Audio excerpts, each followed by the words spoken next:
You and your friends, you just party all night. We should kick it, yeah, we should catch a vibe.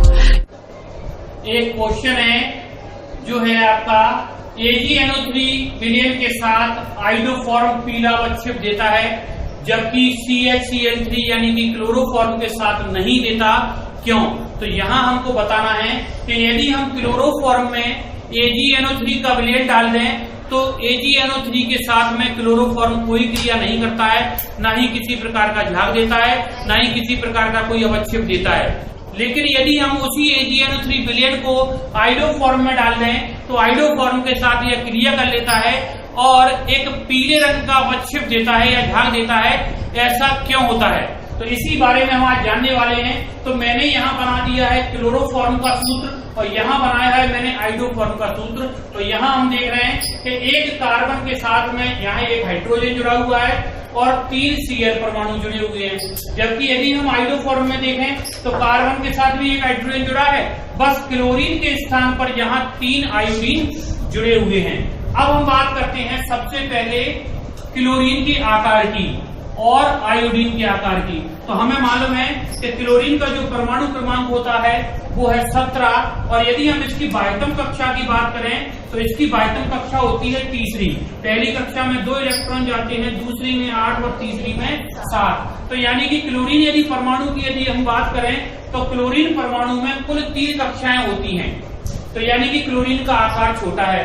जबकि यदि हम iodine की बात करें तो आयोडीन का परमाणु क्रमांक होता है 53 और इसमें कक्षाओं की जो संख्या है वो है 5। तो यहाँ टोटल 5 कक्षाएं देखने को मिल रही हैं इसके परमाणु में, और जबकि क्लोरीन के परमाणु में हमें 3 कक्षाएं देखने को मिल रही हैं। अब हम बात करते हैं इस बंध की। तो ये बंध जो है बन रहा है क्लोरीन और कार्बन के बीच में, और हम जानते ही हैं कि बंध लंबाई किसे कहते हैं। तो बंध लंबाई कहते हैं 2 नाविकों के बीच की दूरी को हम बोलते हैं बंध लंबाई और उसी को हम बोलते हैं बंध। तो चूंकि यहाँ पर क्लोरीन का आकार छोटा है यानी कि क्लोरीन की बाह्यतम कक्षा केवल तीसरी है, इसलिए बंध निर्माण में केवल बाह्यतम कक्षा के इलेक्ट्रॉन भाग ले रहे हैं, यानी कि तीसरी कक्षा के इलेक्ट्रॉन भाग ले रहे हैं। तो यहाँ हम कार्बन और क्लोरीन में देखें तो कार्बन और क्लोरीन में 2 नाविकों के बीच की दूरी कम है, इसलिए दोनों परमाणु पास पास हैं और इसीलिए बंध लंबाई भी कम है। और जब बंध लंबाई कम होती है तब हमें इस क्लोरीन को इस कार्बन से अलग करने के लिए हमें अधिक ऊर्जा की आवश्यकता होगी, इसीलिए क्लोरीन आसानी से अलग नहीं हो पाता है कार्बन से।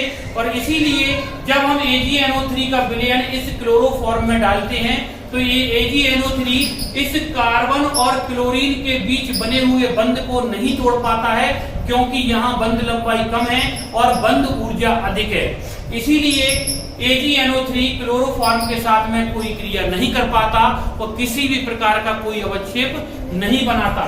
जबकि यदि हम आइडोफॉर्म में देखें तो आइडोफॉर्म में हम जानते हैं कि आयोडीन का जो आकार है वो है बड़ा और इसकी बाह्यतम कक्षा है 5वीं। तो यहाँ यदि हम देखें तो आयोडीन का आकार बड़ा होने के कारण कार्बन और आयोडीन के नाविकों के जो बीच की दूरी है वो बहुत अधिक है, और बीच की दूरी अधिक होने के कारण ही बंध लंबाई अधिक होती है। और बंध लंबाई जब अधिक होती है तो ऐसे बंध को तोड़ना बहुत सरल होता है, यानी कि ऐसा बंध बहुत आसानी से टूट जाता है। इसीलिए जब आइडोफॉर्म में AgNO3 का विलयन डाला जाता है तो ये AgNO3 का विलयन डालने पर ये जो बंध हमें दिख रहा है कार्बन और आयोडीन के बीच में, ये बहुत ही कमजोर होता है क्योंकि बंध लंबाई अधिक होती है, इसीलिए ये टूट जाता है। और ये आयोडीन इस Ag के साथ में क्रिया करके AgI बना लेता है, और AgI के बनने के कारण ही हमें जो है पीला अवक्षेप प्राप्त होता है।